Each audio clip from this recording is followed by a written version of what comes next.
Mesdames, Messieurs, bonjour, bienvenue sur Mistral TV de Romardèche, bienvenue dans votre nouvelle émission séquence rugby après cette victoire compliquée la semaine dernière, Gilbert face à Nevers. Le Valence Romandrome Rugby a extrêmement bien réagi en déplacement à Biarritz avec une belle victoire qui fait du bien au moral et qui fait du bien au classement, mon cher Gilbert. Salut. Bonjour Roger, bonjour à tous. Alors effectivement, une magnifique victoire du Valence Romandrome Rugby. On les a vus un peu en difficulté contre Nevers.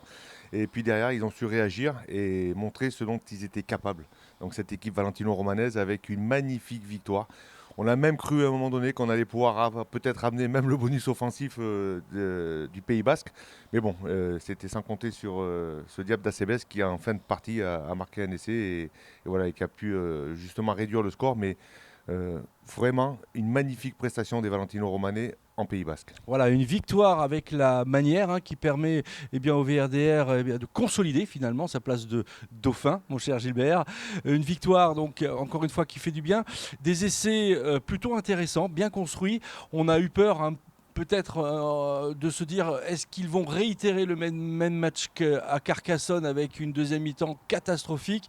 Eh bien non, ils ont tenu sur l'intégralité de cette rencontre. Ils ont fait face à des Biarros qui se sont retrouvés un peu les pieds dans le tapis aussi. Oui, donc on a vu cette équipe valentino-romanaise où la défense était en place, puisque malgré la nette domination biarrote en début de rencontre, les Damiens ont résisté et n'ont pris que 2 pénalités, donc très peu de fautes pendant cette rencontre. On peut parler du carton jaune de Miladinovic en fin de première mi-temps, mais bon, ça n'a pas vraiment impacté sur le moral des troupes de Fabien Fortassin. Et puis derrière, ils ont su rester dans ce match, rester concentrés et surtout éviter les fautes pour faire revenir les Biarros au score. Bon, on sait que jouer dans le sud-ouest, c'est jamais bien simple pour les déplacements qui n'ont pas toujours réussi au VRDR. Mais quand même, Gilbert, une 4e victoire consécutive, une 4e victoire à l'extérieur. Que dire aujourd'hui, à quelques semaines de Noël? Qu'est-ce qu'on peut dire de ce Valence Romandrome Rugby, mon cher? Bon, c'est surtout que personne n'aurait parié de voir le Valence Romandrome Rugby. On arrive pratiquement au bout de la phase aller de ce championnat de Pro D2, puisqu'il ne reste plus que 2 rencontres.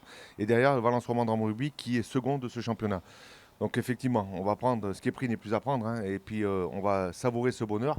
On verra pour la trêve des confiseurs à quelle place on sera classé. Mais aujourd'hui, les joueurs font le job, le staff fait le job. Et donc on voit que le travail paye. On a vu encore un Lucas Méré impérial à Biarritz, un sans faute. Il a su diriger le jeu. Il a vraiment eu la vista sur cette rencontre-là et sur d'autres. Mais après sa prestation un peu décevante contre Nevers, derrière Lucas a su rebondir et toute l'équipe a su rebondir parce que les 23 joueurs ont répondu présent à Biarritz. Sacré challenge, Gilbert, quand même, de faire déplacer l'équipe au complète au VRDR, sachant qu'on reçoit la semaine prochaine Grenoble. On en parlera en deuxième partie d'émission. Mais en tous les cas, Paris osé, Paris tenté, Paris réussi par Fabien Fortassin. Oui, on savait que les Biarros étaient dans le doute, donc il fallait impérativement aller chercher un résultat à Biarritz. Et donc c'est ce qu'ont fait les Valentino-Romanais. Ils sont allés sans pression en terre basque et derrière ça leur a réussi. On voit que lorsqu'ils jouent sans pression, et ils arrivent à se libérer et à justement imposer leur jeu. Et c'est ce qui est arrivé. On a vu des avants conquérants qui ont réussi à mettre à mal le paquet Biarro. Et derrière, des 3/4 qui ne se posent pas de questions et qui jouent au rugby et qui s'éclatent. Et on voit qu'il y a une très bonne entente entre toute l'équipe, que ce soit des avants aux 3/4. Et donc, bravo encore à Fabien Fortassin, à tout le staff du Valence Romandrome Rugby, à Jonathan Vigneski pour le travail qui est fait. Et aujourd'hui, on voit que le travail paye. Et merci encore le joueur de nous procurer ce bonheur de les voir jouer comme ça au rugby. Cher Gilbert, chers téléspectateurs, on vous propose maintenant de découvrir le résumé que nous avons concocté avec Gilbert, et on se retrouve tout de suite après. À tout de suite.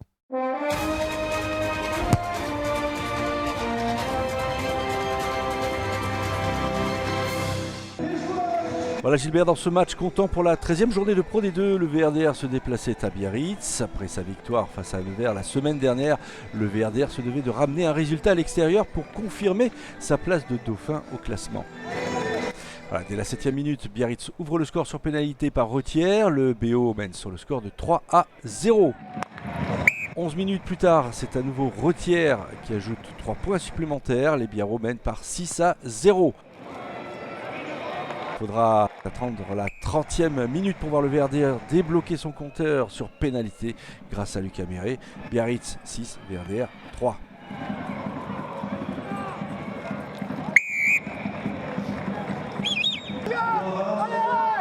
Voilà, 4 minutes plus tard, Dylan Idrissi inscrit le premier essai d'Amiens en coin qui sera transformé par l'inévitable Méré. Le VRDR mène sur le score de 6-10, Gilbert. Après un bon travail des avants, c'est à nouveau Lucas Méré et sa vision du jeu qui voit à l'intervalle une passe lobée pour Idrissi et qui s'en va marquer en coin pour le Valence Romand Drôme Rugby. Voilà, juste avant la mi-temps, Lucas Méré transforme cette pénalité de plus de 50 mètres permettant aux siens de mener 13-6. L'arbitre siffle la mi-temps sur le score de 6-13. Et l'artilleur Damier, en pleine confiance cette saison, marque cette magnifique pénalité de plus de 50 mètres. Dès la reprise à la 44e minute de jeu, c'est au tour de Owen Lane d'inscrire le second essai drômois, permettant au VRDR de creuser et de mener 6-20 suite à la transformation de Lucas Méré qui réalise un sans faute. Oui, après cette passe dans l'intervalle, et Owen Lane qui est plaqué mais qui n'est pas tenu au sol, ce qui lui permet de se relever et de marquer ce nouvel essai, Valentino Romanet. Suite à un essai de Martinez non transformé du BO leur permettant de revenir 11-20, Lucas Méré transformera cette nouvelle pénalité à la 58e minute de jeu, permettant au VRDR de mener 11-23. À la 64e minute, nouvel essai Damier par Marou transformé par Lucas Méré, ce qui permet au Damier de prendre un large avantage, Gilbert, sur le score de 11-13. Et encore un très très bon travail des avants là, après cette touche, ce Moll qui avance. Et derrière, le ballon est envoyé sur les 3/4. Et une nouvelle fois, une magnifique passe au pied de Guillaumeau pour le capitaine Marou. Et ça va inscrire cet essai Damier sous les poteaux.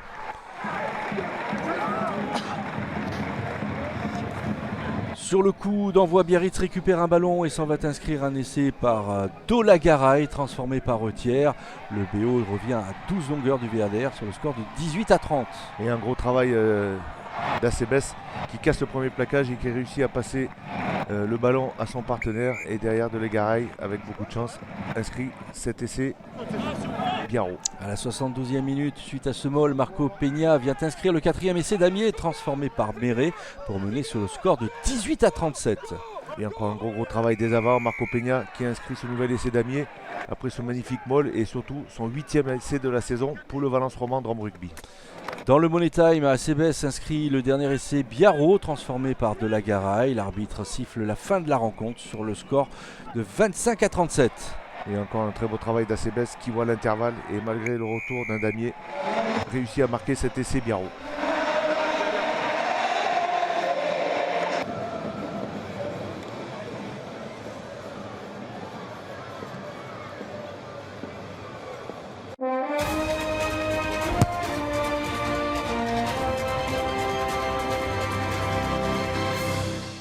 Voilà, chers téléspectateurs, le résumé de ce match du VRDR en déplacement à Biarritz. Bon, Gilbert, on s'est régalé sur ce match.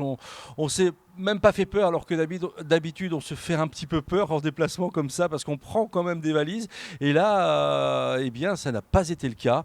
On a vu un VRDR plutôt conquérant à l'extérieur, comme tu l'as souligné dans cette première partie de réalisation, de production. Comment expliquer une telle forme en ce moment, Gilbert? Comment expliquer eh bien, qu'on a des joueurs présents au rendez-vous et comment on explique surtout cette seconde place au championnat? Aujourd'hui, ils ne se posent plus de questions. Ils font partie des leaders de cette Pro D2. Ils ne peuvent plus se cacher en disant on vient d'être promu en Pro D2, on est novice. Non, aujourd'hui, d'ailleurs, la place n'est pas usurpée de dauphin de cette Pro D2. Juste derrière l'Ogre Vanté qui descend de top 14, je le rappelle. Et derrière, les damiers qui jouent leur rugby. Et puis derrière, ils ne se posent plus de questions. On a l'impression que lorsqu'ils se mettent beaucoup de pression, on l'a vu contre Nevers, ils n'arrivent plus à développer leur rugby et ils ont du mal à se trouver sur le terrain ou beaucoup de fautes de main. Alors que là, ils y vont sans pression et on se rend compte que ça leur réussit plutôt pas mal. Ouais, au classement, effectivement, derrière, on a Provence Rugby, des grosses cylindries, Oyonnax, Aurillac, enfin bon, les grosses écuries de ce championnat de Pro D2. Et puis finalement, on est en train de prendre la vedette à ces clubs et c'est quand même quand même incroyable. Hein. Oui, mais c'est les résultats terrain qui comptent. Hein. Donc aujourd'hui, on se rend compte que oui, le Valence Romandrum Rugby fait partie des favoris dans ce championnat de Pro D2 pour cette saison. Donc il faut continuer à travailler, il ne faut rien lâcher parce qu'on sait à quelle vitesse ça peut justement déraper. Il y a 2 gros matchs qui arrivent, 2 grosses échéances. Hein. La première échéance, ça va être vendredi à 19h. Vendredi à 19h au stade Georges Pompidou face à nos voisins grenoblois. Alors on va dire que les grenoblois sont une équipe un peu en convalescence, mais on connaît les valeurs de Jeff Dubois, le nouvel entraîneur du FC Grenoble. Donc il va falloir se méfier de ces grenoblois. Malgré qu'ils sont en convalescence, on connaît leurs valeurs. Je rappelle qu'ils ont été quand même 3 fois finalistes de ce championnat de Pro D2.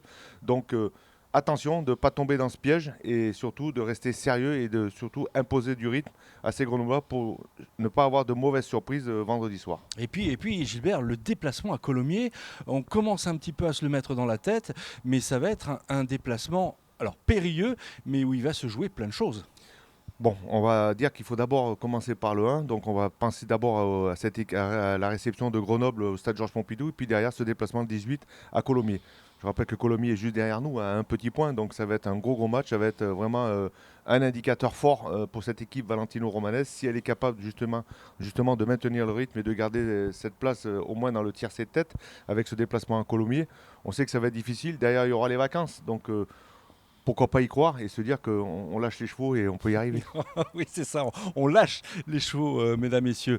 Oui, le derby, vendredi prochain, 19h, en prime time. Donc, c'est un match qui sera diffusé sur Canal+, nos amis de Canal+, bien évidemment. Cela dit, venez nombreux ici dans ce merveilleux stade Georges Pompidou en pleine, avec un projet de reconstruction, Gilbert. On en a parlé cette semaine, ça a fait la une un petit peu de tous les journaux, de toutes les télés. En tous les cas, le stade Georges Pompidou fait peau neuve.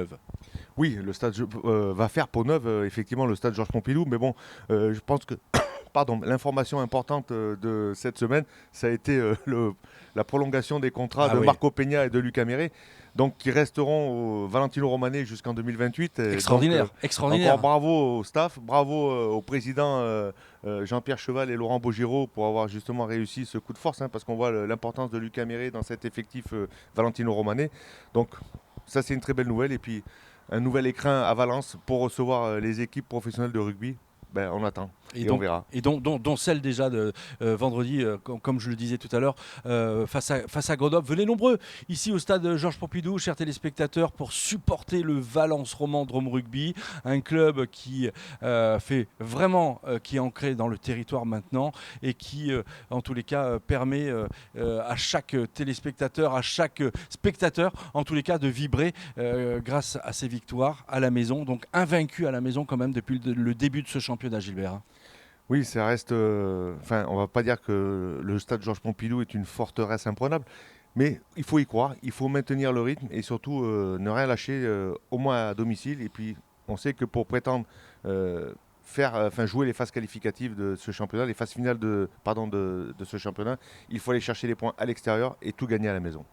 Cher Gilbert, chers téléspectateurs, merci de nous avoir suivis. On se retrouve bien évidemment la semaine prochaine pour ce derby entre le Valence Romandrum Rugby et Grenoble. Et une émission qui s'anime déjà et qui va, à mon avis, sentir la poudre. Pas l'émission, mais le match peut-être, mon cher Roger. Merci à tous et à très bientôt sur Mistral TV. Salut.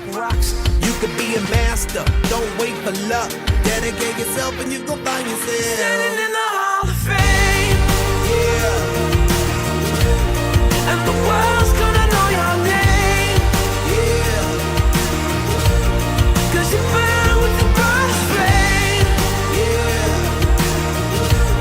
And the world's gonna know your name, yeah. And you'll be on the walls of the Hall of Fame. You can go the distance, you can run the mile, you can walk straight through hell with a smile. You could be never gonna give you up, never gonna let you down.